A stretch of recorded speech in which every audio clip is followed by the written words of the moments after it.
여러분 안녕하세요. 하이다이 간다의 노신혜입니다. 오늘은요. 연세 H의원의 황종호 원장님과 함께 하도록 하겠습니다. 원장님 안녕하세요. 네, 안녕하세요. 네, 반갑습니다. 원장님. 자, 오늘은요. 1편인데 이제 탈모에 대한 이야기를 해볼 텐데요. 선생님.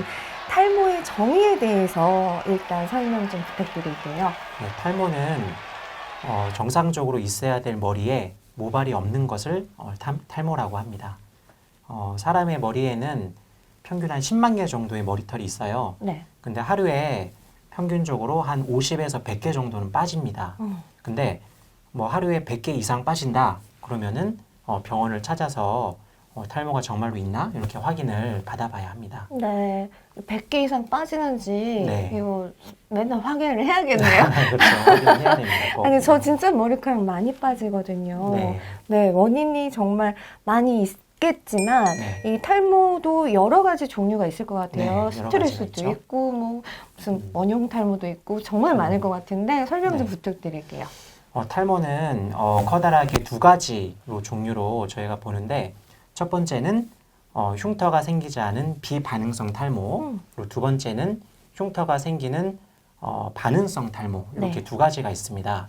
비반응성 탈모에는 가장 흔한 유전적 탈모, 그리고 두 번째로 흔한 원형 탈모, 네. 그리고 휴지기 탈모, 이렇게가 있습니다. 아, 그리고 반응성 탈모에는 어떤 뭐 외상이나 화상에 의한 탈모, 어떤 심한 모낭염에 의한 탈모 등등 이제 대체적으로는 그렇게 분류를 할 수가 있습니다. 네. 그러면 이게 발생 빈도나 뭐 네. 원인이나 또 증상, 그리고 뭐 치료, 또 예방은 어떻게 해야 되는지 여러 가지 좀 자세하게 설명 부탁드릴게요. 그리고 탈모가 가장 많은 거는 일단 유전적 탈모가 가장 많아요.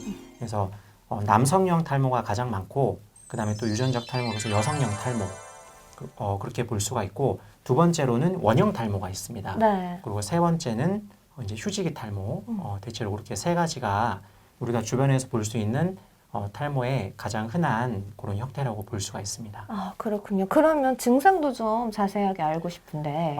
남성형 탈모 같은 경우에는 뭐 우리가 많이 보죠.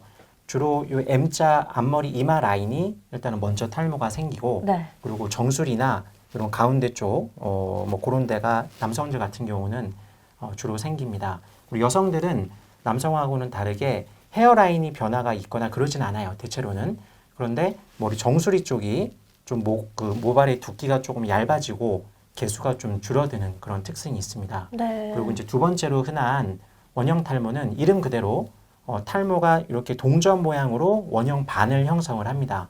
그래서 한 부위에 생겼다가 점차적으로 개수가 좀 늘어나는 그런 경향이 있고, 세 번째는 이제 휴지기 탈모가 있어요. 네. 휴지기 탈모는 대개는 어떤 뭐 스트레스나 뭐 신체적인 스트레스, 뭐 육체적인 스트레스로 인해서 머리털이 정상적인 생장 과정을 거치지를 않고 금방 휴지기로 들어갑니다. 그러면은 머리털이 금방 좀 빠지겠죠. 그래서 전반적으로 머리털이 좀 줄어들고 좀 가늘어지고 이제 그런 증상으로 대체적으로는 발현을 합니다. 네, 알겠습니다. 그러면 이렇게 탈모가 오면 치료를 분명히 받아야 될 거 그렇죠. 아니에요. 받아야죠. 굉장히 스트레스를 많이 받는단 말이에요. 제 주변에도 정말 나이가 젊은데도 불구하고 머리 탈모 때문에 굉장히 많이 고민을 하는 사람들을 많이 봤거든요, 사실. 네, 그러면 치료에 대해서도 자세히 알려주시길 바랄게요. 치료는 일단 병원에 오면은 저희가 정확한 진단이 필요합니다. 정확히 진단을 해서 이 사람이 뭐 유전적인 원인으로 빠지는지, 아니면 무슨 스트레스 때문에 빠지는지, 아니면 무슨 뭐 화상이나 외상 때문에 생기는지 이런 원인을 정확하게 판단을 하고, 네. 만약에 유전적인 것이 원인이다 이렇게 판단이 되면은 먹는 약을 일단은 좀 복용을 해야 됩니다. 그래서 먹는 약은 대체로는 무슨 피나스테라이드, 뭐 두타스테라이드 이런 성분의 호르몬 약이 있어요. 네. 그래서 그런 거를 우선적으로 복용을 하고, 바르는 약도 요즘에는 미녹시딜 성분의 바르는 약이 있습니다. 그래서 이런 거를 꾸준히 좀 바르고, 이제 대개 탈모를 중점적으로 하는 클리닉에서는 네.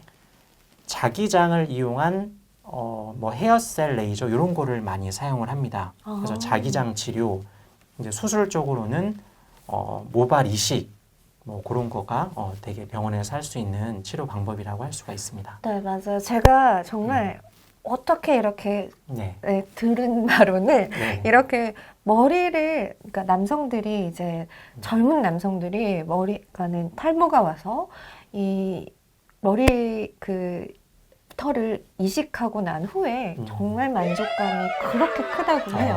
네. 맞아요. 맞습니다. 탈모가 오게 하지 않기 위해서 이제 네. 예방을 하는 방법이 분명히 있을 거 아니에요. 네. 네, 예방법에 대해서도 알려주세요. 예방법은 아까 제가 말씀드린 탈모의 여러 가지 종류를 일단은 보고 종류를 파악을 하면은 예방을 할 수가 있어요. 네. 첫 번째로 가장 흔한 유전적인 탈모, 뭐 우리가 유전을 거스를 수는 없죠. 그래서 유전적인 탈모는 뭐 예방을 하는 방법은 없습니다. 그렇기 네. 때문에 유전적 탈모가 있다고 하면은 미리 증상이 발현하기 전에 미리미리 약물요법 그리고 어떤 주사요법, 뭐 자기장 치료 이런 거를 미리미리 하는 게 중요하고 네. 뭐 두 번째로 어떤 원형 탈모 같은 경우는 대체로 면역 질환이라고 하는 경우가 많아요. 그래서 면역 질환이라고 하면은 대체로 정신적인 스트레스, 신체적인 스트레스 이런 게 원인이 됩니다. 네. 그래서 뭐 바쁜 생활인들이 스트레스를 좀 받지 않도록 그렇게 노력을 하는 게 중요하고 뭐 외상성 뭐 화상에 의한 뭐 외부 자극에 의한 뭐 탈모는 당연히 뭐 상처나 무슨 외상이나 화상이 당하지 않도록 그렇게 노력을 하는 게 필요하겠죠. 네. 그래서 종류에 따라서 우리가 종류를 보면은 예방 방법을 예측을 할 수가 있습니다. 네, 알겠습니다. 오늘 도움 말씀 정말 감사드립니다, 원장님. 네, 감사드립니다. 네, 오늘은요, 탈모에 대해서 알아보는 시간이었는데요. 다음 시간에는요, 선생님, 네. 여드름에 대해서 이야기해 주실 거죠? 네, 네, 제가 여러분, 이 영상도 구독 눌러주시고요. 좋아요. 눌러주세요. 저희는 여기서 인사드리도록 하겠습니다. 여러분, 고맙습니다. 고맙습니다.